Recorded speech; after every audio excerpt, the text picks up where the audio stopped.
right, thank you so much for being here this morning. Welcome to Riverbend Church, and welcome to those of you who are tuning in on YouTube or Facebook, or however you're watching us today. Thank you for worshiping with us today, and we want you to join us. And you'll know the chorus of this, but it has a couple of new verses and a new bridge, but song Grace Greater. Would you stand with us as we sing? 1, 2, 3, 1.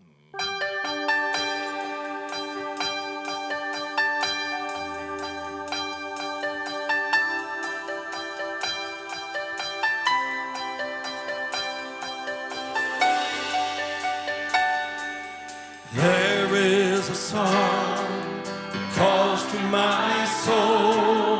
There is a friend that won't let me go.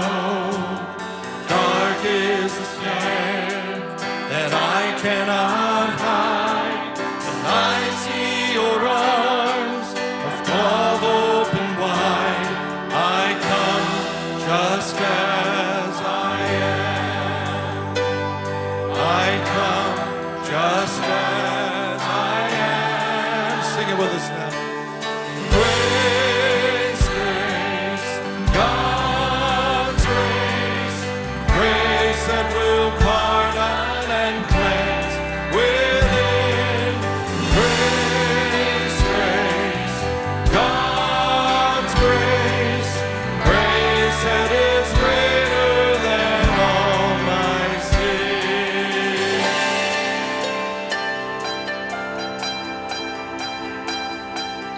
There is a hill where pardon was paid. There is a King who died in my place. Now I am alive. I am redeemed out of the grave, forgiven, free. Sing it out now. Grace, grace, God's grace, grace that will pardon and cleanse within.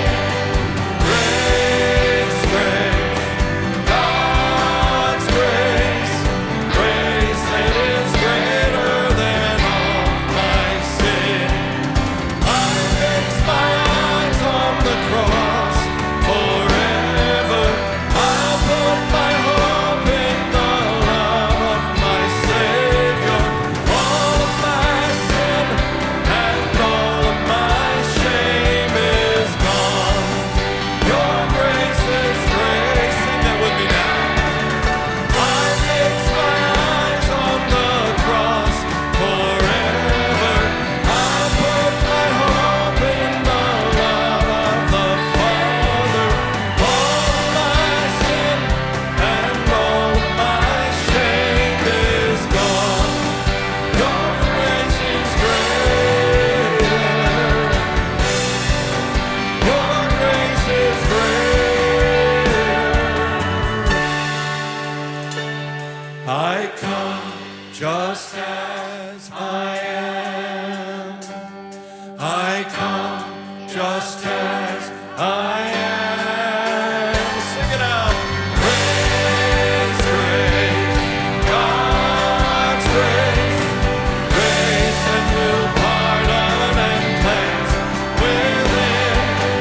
Grace, grace, God's grace, grace that is greater than all my sin. Grace, grace, God's grace, grace that will pardon and cleanse within. Grace, grace, God's grace, grace that is greater than all my sin. Amen. Please be seated if you would.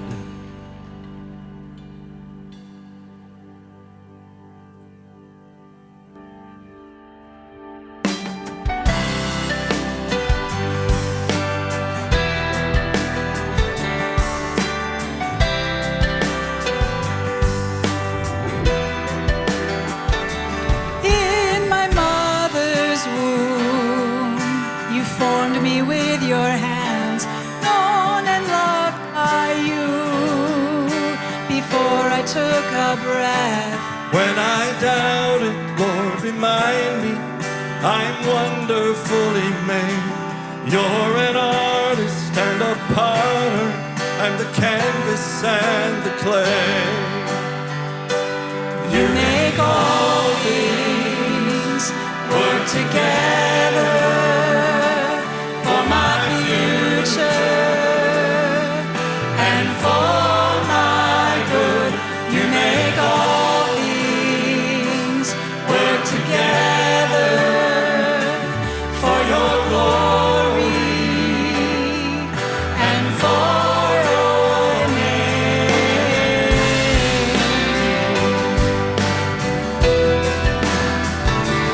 There's a healing light just beyond the clouds. Though I've walked through fire, I see clearly now. I know nothing has been wasted, no failure or mistake. You're an artist and a potter. I'm the canvas and the clay. You make all things work together for my future and for my good. You make all things work together for your glory and for your name.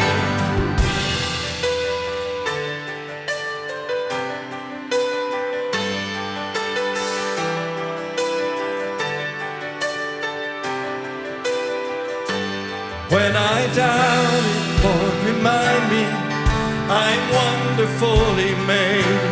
You're an artist and a potter. I'm the canvas and the clay.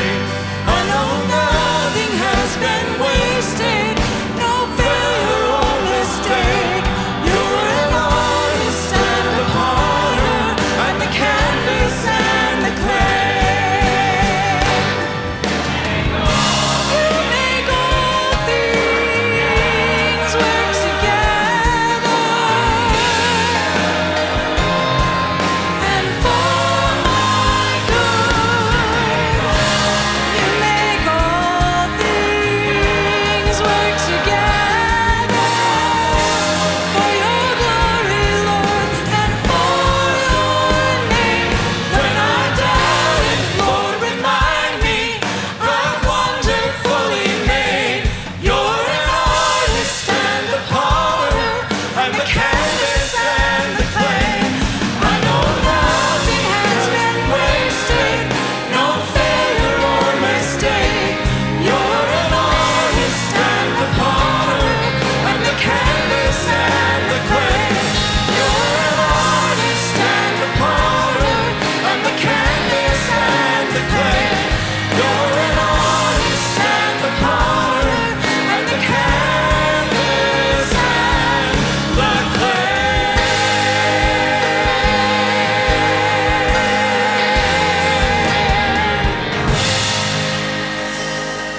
Amen. What a message. Thank you, Julie.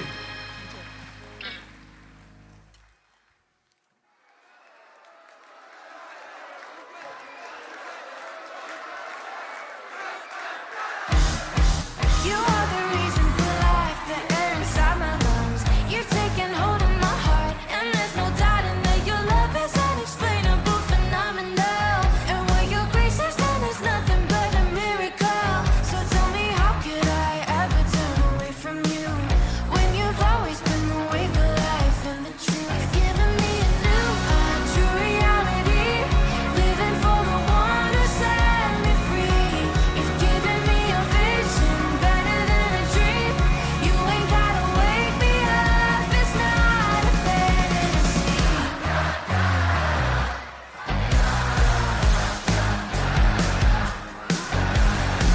My friends keep saying I've changed, I'm acting different now. They wanna know what I know, they want the truth, and so I told them, if you're free on Friday, come to you with me. Leave your past right at the door, and you'll never be alone. Give me a new, true reality, living for the one who set me free.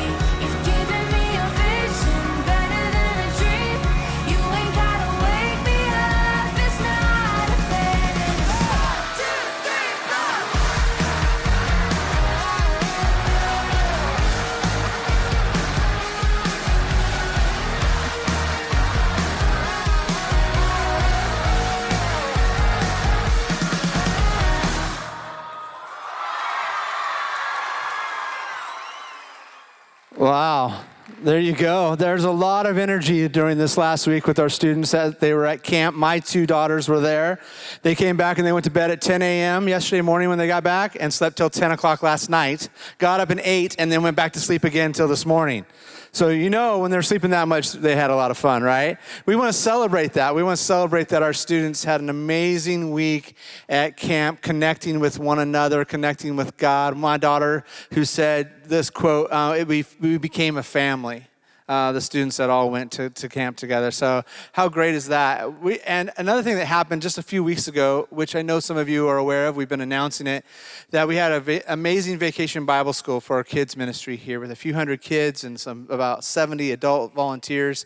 And one of the things that they, again, challenged the students throughout the week to kind of have a missional component to it was to bring in shoes. And you saw a video even last week that highlighted it. I wanted to give you an update that as of probably around Wednesday of this week, we had 1,300 pairs of shoes that have come in so far. Yeah, that's amazing.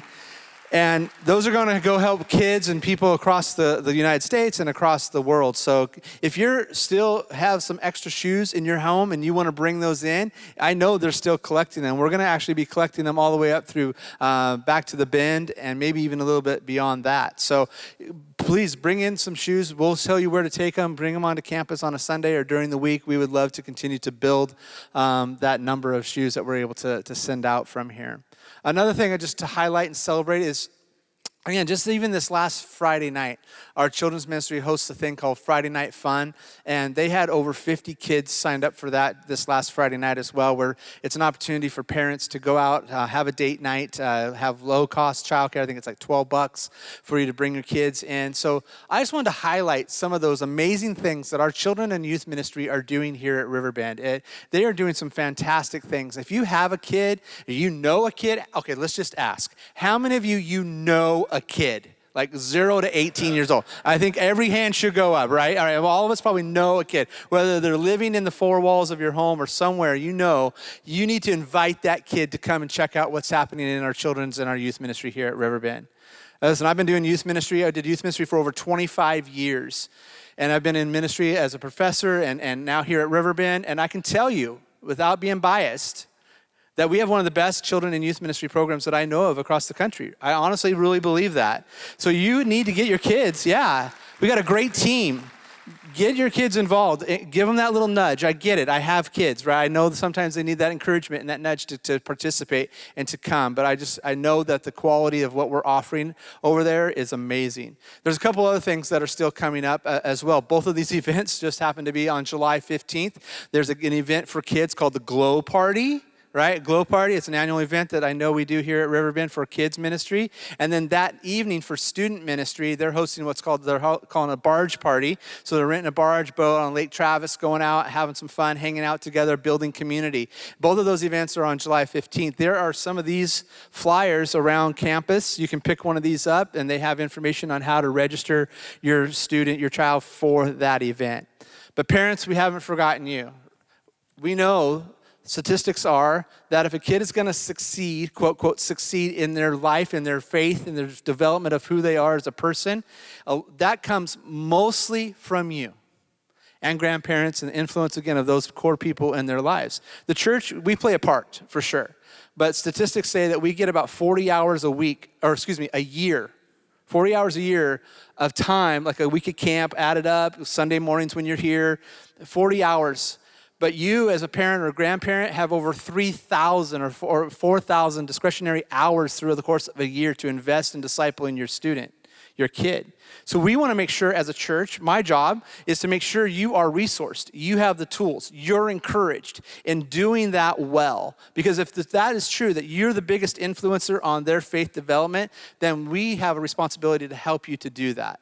And so one of the things that we're going to do is this September 9th and 10th, we are partnering with Dr. Stephen Argue from Fuller Seminary, and he's going to come, and he's written a book. He's written a few books, but one of his most recent ones is called Growing With. If you register, by the way, you're going to get a copy of that, or another book that he's part of called Sticky Faith, and so you could choose. But we are having him come and speak to us over a weekend, Friday and Saturday. There's a registration cost for it, but it includes childcare, it includes meals, it's It's 2 days. I can't recommend it enough for you to encourage you to come, be a part of that weekend, learn some tools, get some statistics and some information about how this generation of children and of teenagers is different than when you were a teenager. Right? You all realize that, right? That kids today, what they're facing, what they're dealing with is different than, honestly, probably even 5 years ago. If you have, I'm teaching too long, but here, if you have a teenager who's 18 and a teenager who's 13, their experiences of how developmentally they're changing and what's experiencing in their life is dramatically different. You can't parent them the same. I have a 9-year-old and a 14-year-old and a 16-year-old and an 18-year-old in my house. How I'm parenting my 9-year-old is different than how I'm parenting my 18-year-old, even when she was 9. It's just changed. Culture's changing so quickly. So come to this, hear some of those things, be encouraged, be challenged, be equipped on how to be a parent. Now, it's not only for parents, grandparents, uncles, aunts. If you just want information about what's going on with this generation, come to this event. You'll be hearing more about it over the next few weeks. But I want to, again, transition us now to a time of our giving and of our tithing. Thank you so much for your generosity here at Riverbend. Again, there are a number of ways that you can give. There are the black boxes on the second level there. There are online. You can go to the church website, to the app, or you can text. Multiple ways for you to give. But we do thank you for your generosity and your faithfulness here at Riverbend. Let's pray. God, we thank you for this day. We thank you for this moment here now to be in community, to become a family. Even as we worship together and we come to church together, you're calling us to be in community and to know one another. And so we thank you for this time. We thank you for this moment now to be reminded to give, to be generous, to give out of sacrifice for some. You call us to give not only out of abundance, but to sacrifice and to be faithful in our giving. And so God, I thank you for this moment that we have, again, to be reminded to maybe drop a check, again, in the black box on our way out, whatever it might be. God, we're thankful for your generosity to us, your faithfulness to us. And so we'll return that to you. God, we love you. In your name we pray. Amen. Let's continue to worship through singing this morning. You know, our church, we don't have all the answers. We may act like we do sometimes. We as pastors, have to act like that sometimes, but we really don't have all the answers. But we do feel like one of our main responsibilities, and you in our congregation and we as our staff, we as a church during this crazy time that we're living need to offer hope to people that are around us. So don't ever fail to do that. Try to be an agent of hope wherever you are. And we have the greatest agent of hope in our lives, Jesus, and he is. Listen.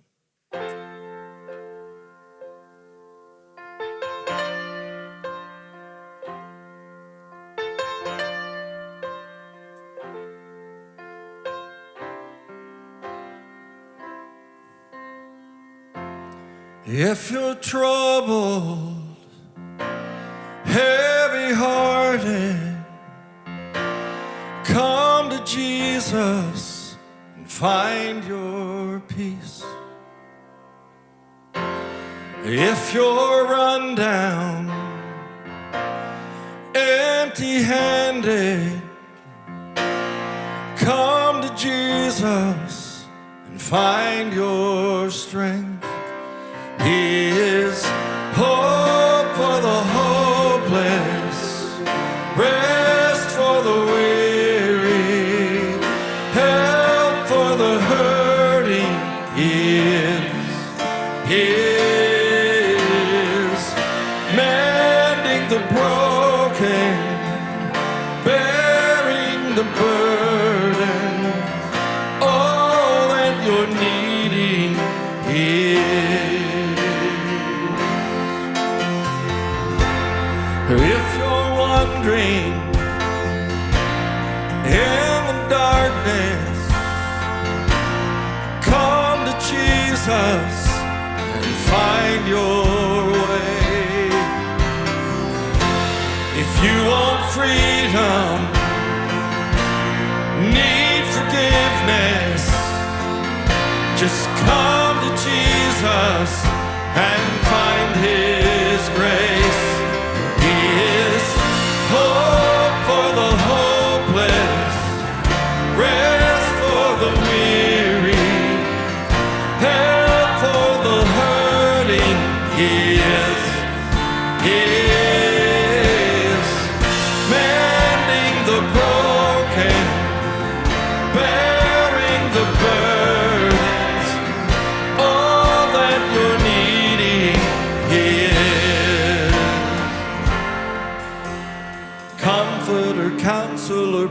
Prince of Peace, author and maker of everything, defender, deliverer, King of Kings.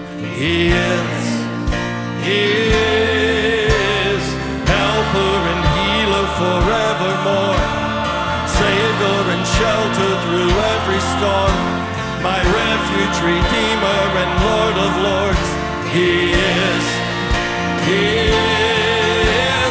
child of heaven and Son of Man, provider, protector, the great I am, Alpha, Omega, beginning and end. He is singing hope for the hopeless, rest for the weary, help for the hurting. He is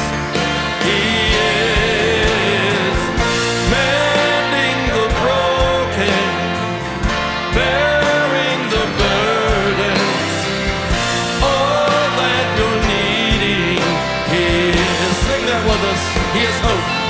He is hope for the hopeless, rest for the weary, help for the hurting.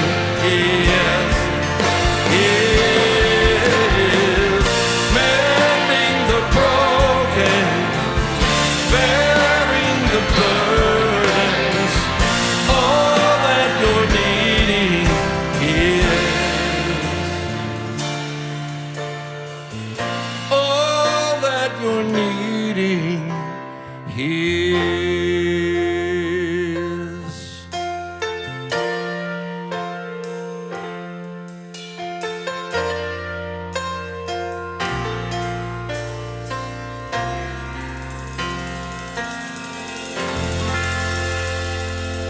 Amen.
Are you a good person? Not a complicated question. Are you a good person? You might be tempted to think the answer to that is yes or no. It maybe depends on who you ask. But if you think about it, it's a more complicated question than it may first appear. It's kind of a tricky question. Are you a good person? I thought I was a good person. When I was 14 years old, I thought I was a good kid. I thought I was a good person. If you had asked me, Dave, as a 14-year-old boy, are you a good person? I would have said, sure, I'm a good person. But I was a thief. See, in my early teenage years, I had picked up a hobby, and that hobby was shoplifting. And for my early teenage years, I developed quite a practice of taking things from stores that I didn't pay for. And as I look back on it, I don't ever remember really being afraid. I remember being bothered one time, I got a couple of times, I got caught kind of, but I talked my way out of it. I didn't know I didn't pay or some other lie. And I think I felt bad one time because I recruited my 6-year-old little brother to help me. He was my shill, and I remember him asking me, he said, Dave, isn't this wrong? And I said, No, I worked it out with the manager. I told another lie. And as I look back on it, I never felt guilty about it. I never really felt any shame about it.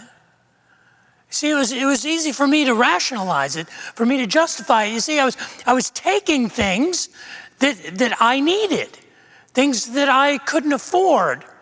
And so I knew I wouldn't be able to get them unless I took them. It wasn't like I was stealing to sell things to buy drugs or anything like that. I was a good person. As I look back on it, I realize how easy it is for us to rationalize and to justify our personal morality. Last week we began a study, it's more of a search actually, a search for our souls. I proposed that we consider ourselves not as simply a bag of chemicals that is here today and gone tomorrow, that human beings are not just natural, biological, physical beings. There is more to us than meets the eye, that we are both material and immaterial beings. And even modern anthropologists and modern medicine and modern psychology affirm that we are more than meets the eye, that we are not just our bodies, we are also our minds and our thoughts and our consciousness, and we are also our emotions, and we are a body and mind and feelings. And this is totally consistent with the image that the Bible gives us of our human existence. That as human beings, we are made in God's image, and we are triune as God is triune, and we have a body, and we have a spirit, and we have a soul. And so the instrument that we are using to examine our souls is the instrument of the Bible. And I suggested last week, as we were examining the evidence for the existence of our soul, that the first evidence that the Bible gives us is this idea that we have an awareness of, an appreciation of, even a capacity to create beauty. That we are not like other creatures. We have a capacity to see esoterically, abstractly, the beauty in things, and we can even create it ourselves. And that is evidence of our soul. And so today I want to suggest a second evidence that we discover as we look for our souls through the lens of the Bible, and that is that we have morality. That we are necessarily moral beings. We need to have direction and purpose and meaning in our life. And that morality is part of what it means to be human. Now you could argue, well, Dave, I have met some people who appear to be immoral, if not amoral. People who live without a conscience. But I would suggest, in a circular logic kind of way, in a way that would reference Descartes in the early 1600s, who basically argued, cogito ergo sum, I think therefore I am, I would argue that the absence of morality is itself a morality. That to not have morals is in and of itself an operating system by which people live. And that immaterial operating system is evidence of our souls. So today I want to step into the laboratory and look through the lens of the 19th Psalm. And I want to point out that in the 19th Psalm, we discover something about our souls. It's in verse 7. In Psalm 19:7, as we look through the lens of the instrument of the Bible for our souls, the author, David, says that the law of God, the Torah of God, is perfect, and it refreshes our souls. What does that mean, and why does that matter? I want us to press into that. I want to pick that apart today and examine it in depth. But before we put on our lab coats and sit down to examine these things, I'd like to pray. Would you pray with me? Father in heaven, I would ask that the words of my mouth and the meditations of my heart would be pleasing in your sight. That you would use your word spoken by your servant and anointed by your Spirit to challenge us, not just to be right, but to be good. Pray that for myself, for my family, for all of us here. For I ask that in Jesus' name. The first weekend in May 1970, in a small town 40 miles south of Cleveland, Ohio, thousands of young people, mostly college students, had gathered together to protest the war in Vietnam. On Friday and Saturday, the protest had escalated into riots in the small city of Kent, Ohio. Windows were broken, storefronts were vandalized, and in fact, on Saturday, the ROTC office, the Reserve Officer Training Corps office in Kent, Ohio, was set on fire. In response to this, the governor of the state of Ohio called up the Ohio National Guard and sent them to Kent. Plans were being made to extend the protest through the weekend from Sunday into Monday, but the government printed up 12,000 flyers and distributed them throughout the town, telling people that the Monday protest had been canceled. So on Monday, May 4th of 1970, on the campus of Kent State University in Ohio, 77 Ohio National Guardsmen were confronted by a group of about 300 college students. For most of the morning, it was a standoff, the college students yelling epithets and throwing rocks and bottles at the guards. And the guardsmen maintained their composure, even though they were armed with their M1 rifles. They stood off at a distance from one another. But suddenly at 12:24 in the afternoon, shots rang out. In the subsequent investigation, it was determined that 61 rounds had been fired by 28 of the guardsmen. The volley of shots lasted 13 seconds, and at the end of 13 seconds, 9 college students lay wounded and 4 were killed. 4 college students killed by fellow Americans, their peers in uniform. Now, we have a tendency to think, given the divisiveness of the social conversations, of the cultural conflicts and the political arguments of our day, that we are living in the most divisive time in American history, and that's far from true. It seems that every generation needs to stretch its legs and find its voice and push against the establishment. But it's the passion of it. It's the volatility of it. It's the incendiary nature of it that interests me. You see, because what it reflects and what I see in the argumentative and divisive nature of our cultural conversation is a battle for the soul of a generation, the battle for the soul of a nation. Because our souls are fashioned to have purpose and meaning. And when we are in pursuit of purpose and meaning, when we have a morality, when we sign a morality to our points of view, they are no longer debates about good and bad or right and wrong. They become debates about good and evil. And in the context of the moralization of our points of view, we find that our passions are inflamed and the arguments are no longer arguments about this would be a good idea or that would be a bad idea. They are religious arguments.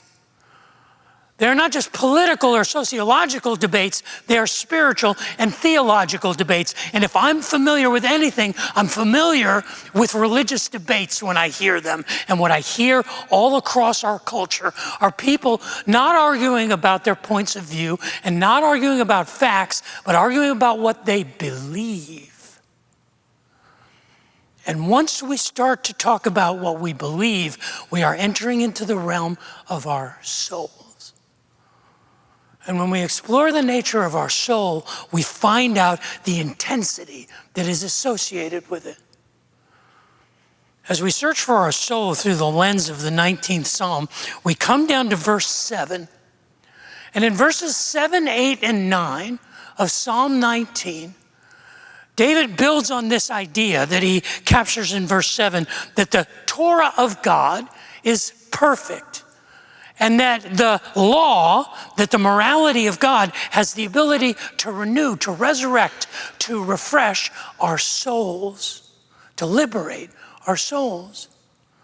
And David is so passionate about this idea that he creates 3 couplets of pairs of phrases. And he repeats himself 6 times over and over and over. He creates a veritable word salad. And he opens his thesaurus and he says over and over and over again how passionate he is about the law of God. In verse 7, he literally says, the law of God is perfect, it is without flaw, and it refreshes the nephesh, the soul. He says then that the statutes of God are amar. Amar is the Hebrew word for a pillar in a building. They're solid, they are stable.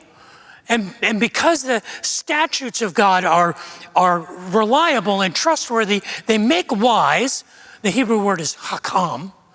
It means wisdom, and this word means to make wise. And in the NIV, it's translated the simple, but I don't like that. Because it's not simple-minded. It's people who don't overcomplicate things. It literally has the idea of the law of God has the ability to refresh the soul of a person who is open-minded, who is teachable.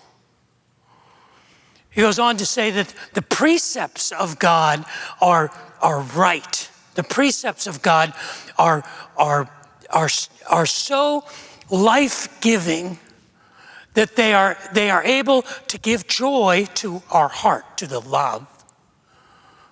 And then he says that the commands of God are barach. They are reflective, they are shiny, they are illuminating, and they bring light to the eyes. He then says the fear of God. The fear of God is pure. It is reliable. It is without flaw. And it is everlasting. It doesn't change. The awesomeness of God is without end. And at the end of verse 9, he says the ordinances or the directives of God are emet, are true. They're reliable. They're righteous, and they're righteous sadic in everything. And what David is doing is expressing his passion. He's tapping into that thing in our souls that says, when I find my purpose, when I find my meaning, I find that thing that I cannot not do. This is life-giving for me. And he overflows with repetition. It's like if you go to a restaurant and they make a fine meal and you say, that was delicious, that was spectacular, that was amazing, that was tasty, that was overwhelming, and you can't find enough adjectives. When your wife comes downstairs dressed to the nines for an evening out and you say, you look beautiful, you look gorgeous, you look spectacular, you look marvelous, you look hot.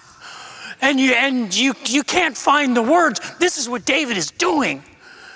He's dumping the thesaurus out to say, I found my meaning in life, I found my purpose, I found my direction.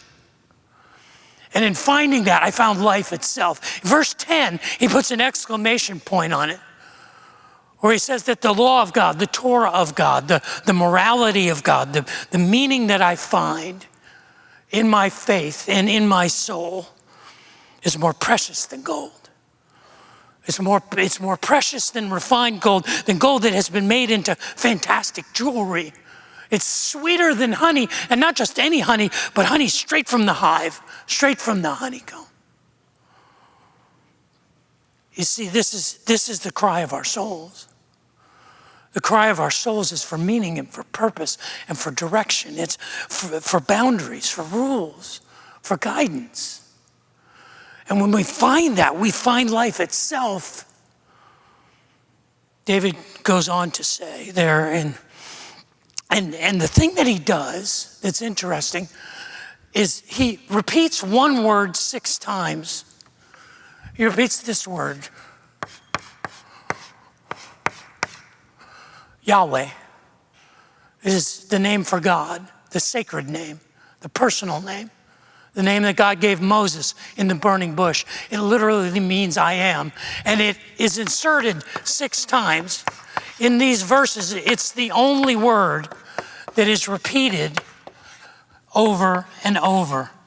The law of God, the precepts of God, the statutes of God, the commands of God, the fear of God, the ordinances of God, of the Lord, of Yahweh, over and over and over, because this is the source. His purpose and his meaning is not internal, it's not situation ethics, it's not handmade, it is transcendent, it is eternal, and David has dialed his soul into it. And he goes on to say that this orientation, this alignment guides his life. Any of you know how to use a compass? Does anybody use a compass anymore? You can use a compass on a map. You could, like, if I gave a map and you could say, find your way, you could walk through the woods, find your way. Why would you do that? Do you not have a phone? Do you not have Google Maps? Google Maps is amazing. I mean, when we were traveling in Europe last month, it didn't matter where we were. If we were in Barcelona, we're like, where is the Sagrada de Familia? And I would just type it into Google Maps, and it would say, walk this way. When we were in Rome, how do I get to Trieste Fountain? Just walk this way. We're in Menaggio, Italy, and we were looking for this little, well-reviewed little restaurant way up on a hill, and it took us on this hike. We were in a little town in France, Saint-Emilion, France. And we went to Saint-Emilion, it's in Bordeaux, because Riverbender, Bill, said, you need to go to Saint-Emilion. It's my favorite village in France. And we went there, and he's right. If you've ever seen Saint-Emilion, it's like a postcard. It's like a movie set. And I took a picture of the town square in Saint-Emilion, and I texted it to Bill. And a few minutes later, he texted me back. He said, I know exactly where you are. You need to go to this wine merchant, E.T.S. Martin, and Saint-Emilion's not that big of a village, but there's dozens of wine merchants in Saint-Emilion. But I typed in E.T.S. Martin, and Google said, it's right there. It was like 100 feet away. Now, we could have walked around Saint-Emilion the whole day. We could have been searching, we could have been wandering, and I can think of a lot worse things to do than walk around Saint-Emilion on a beautiful 65-degree day, sampling wine in dozens of these wine merchants' stores. But when we walked into this wine merchant, I said, Bill sent me. You would have thought the Pope had sent me. They said, Bill from America. We love Bill. I got a 2-hour tutorial from Ben, the manager, on Bordeaux wines. It was spectacular. Now, if I just wanted to wander around, I didn't need direction. I didn't need orientation. I didn't need guidance. But if I wanted to get where I was going, if I wanted to be where I needed to be, then I needed that direction. And that's what the Torah is for David. It was his GPS. In verse 11, he says, by the Torah, by the law, by the commands of God, my soul is warned. It's the word zahar, and it means illuminated. I discover things I wouldn't have otherwise discovered.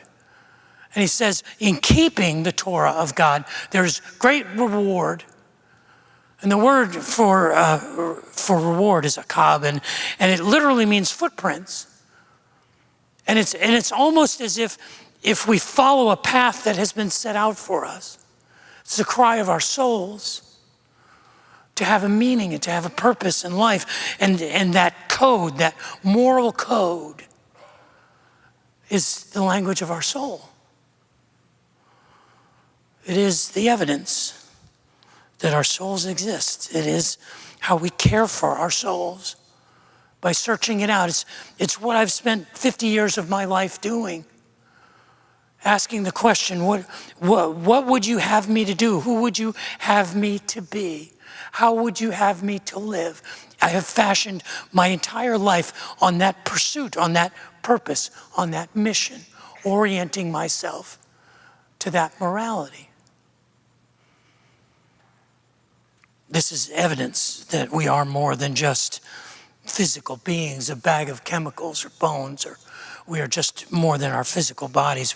We have a soul, and we know this because we orient ourselves toward beauty, and we need a necessary morality.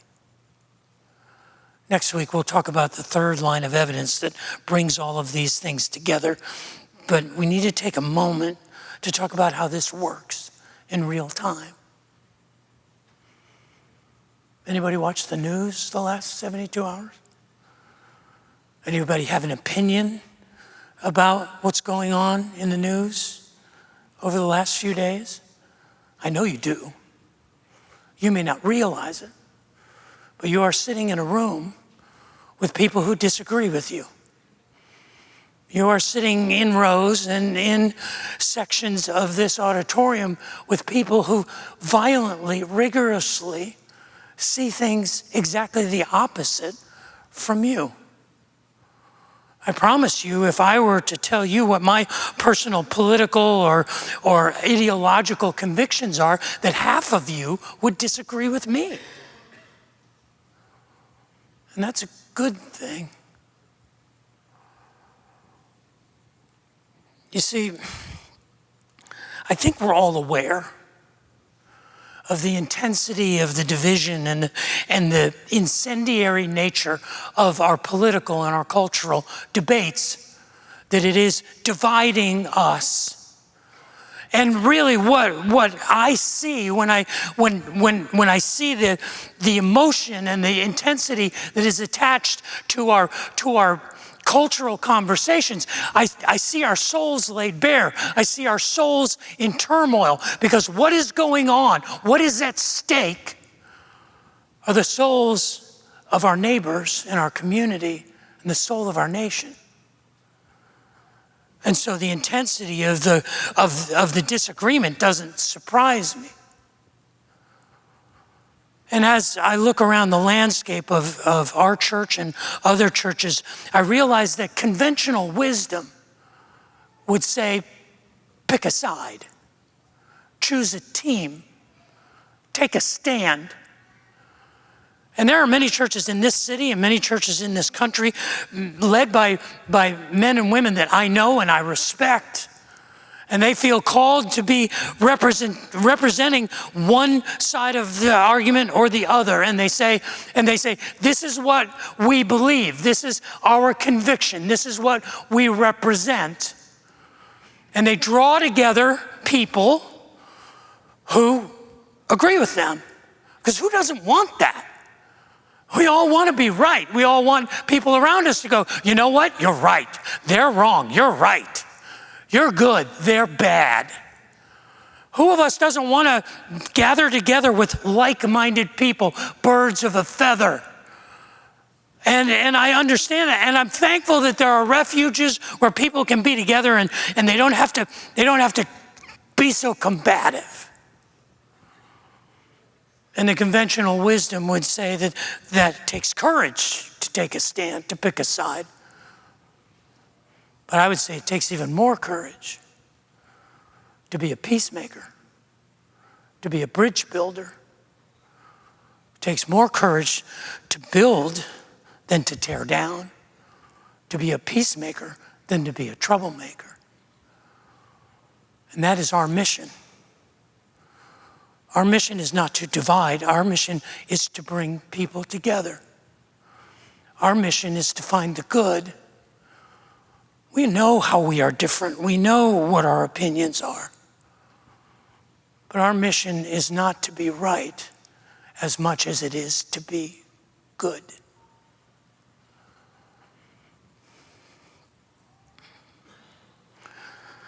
You see, I think the true north that David was pointing to, the orientation that he had, the Torah of God, when he says that the law of God is perfect and it refreshes the soul, he's talking about the same thing that I am. You see, there was a young rabbi, a Galilean rabbi. His name was Joshua ben Joseph. You know him as Jesus of Nazareth. And he was confronted by religious leaders, and they asked him, okay, if the Torah, if the law of God is an essential part of our human existence, if we have to have this morality, what is the essence of it? What is the greatest commandment, he's asked in Matthew chapter 22. And Jesus quotes from the Torah. He quotes from Deuteronomy chapter 6. He says, the greatest of all commandments is love the Lord your God with all your heart, your soul, and your mind. Love in a vertical way. Be focused on being good. And then he said, but there's a second dimension to it, a horizontal dimension. And he quotes again from the Torah in Leviticus chapter 19. And he says there's a second command that is equal to love the Lord your God with all your heart, your soul, and your mind, and that is to love your neighbor as yourself.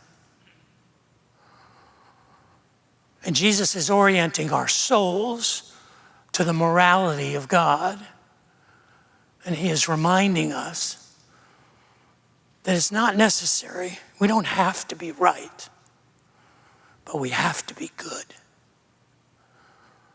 It'd be nice to be both, but when you can't, it's better to be good than right. On May the 4th, 1970, on the campus of Kent State University, at 12:24 in the afternoon, when 28 of the National Guardsmen opened fire on their peers and killed 4 of their own generation, fellow Americans. There was a photographer, a young photojournalism student named John Philo, who was nearing the end of his roll of film and shot his last frames and captured an image that was soon published around the nation. It's an image of a young woman named Marianne Vecchio on her knees with her arms outstretched, with pain etched on her face, kneeling over the dead body of a young Kent State student named Jeffrey Miller. On that day at Kent State, everyone there was concerned about being right. What they needed was someone to be concerned about being good. If not there, where? If not then, when? When my oldest daughter, Kaya, was 17 years old, she was caught shoplifting. The irony of that does not escape me. It was on a Sunday, and that particular Sunday I was at church and I was doing some baptisms that evening, and my family was at home, and I didn't hear anything about the incident, Kaya's arrest, and she was with her youngest sister, Caitlin, and their mother came and got them and brought them home. And so as I walked in Sunday evening, my 3 daughters were sitting on the sofa in the living room, and I could tell that they had been crying. And what was etched on my wife's face in stone was, "Wait till your father gets home." And so I walked in the room and I knew that something had gone terribly wrong. And my wife told the story, and Kaya told her version of the story of how a store detective had caught her trying to leave the store with some merchandise she hadn't paid for, and that they were going to cause her to do some things, and they explained the whole story. And as I sat there, I didn't know the right thing to say, because I knew it would be wrong for me to say, they're just a chip off the old block, you know. Like father, like daughter, how about that? You know what they say about apples and trees? I knew that wasn't the right thing to say. So I told her to get in the car with me. And we drove across town. And really, I was just buying time, because I didn't know what the right thing to do was. We drove to a Lexus dealership, and for 6 months before that, I had been talking to my family, like, if I could buy any car in the world, I'd buy a Lexus. But we didn't have the money for it. It was out of our price range, and I drove to the car lot, and it was closed on Sunday evening. We just walked around, and I was just trying to think of what to say. So finally, we got back in the car. I said, sweetheart, there's 2 things you need to know. One is there will always be things in your life that you want that you can't have. And that's not a bad thing, that's okay. And the only other thing I could think to say to her was, you know, I will always love you.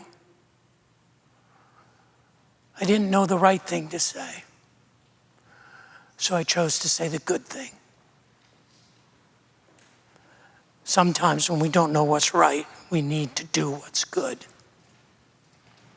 If not us, who? If not here, where? So I leave you with the question we began with. Are you a good person?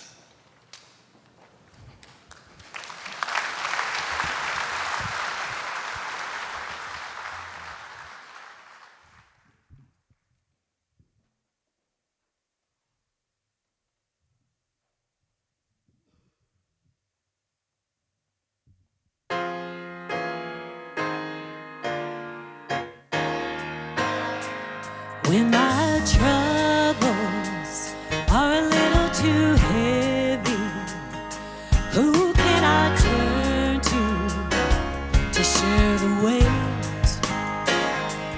When my mind is cluttered and cloudy, who can I turn to clear the way? Who can I turn to? I tell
Thank you, Erica. Thank you so much for being here today. God bless you. Please come back next week and bring someone with you. We'll see you then.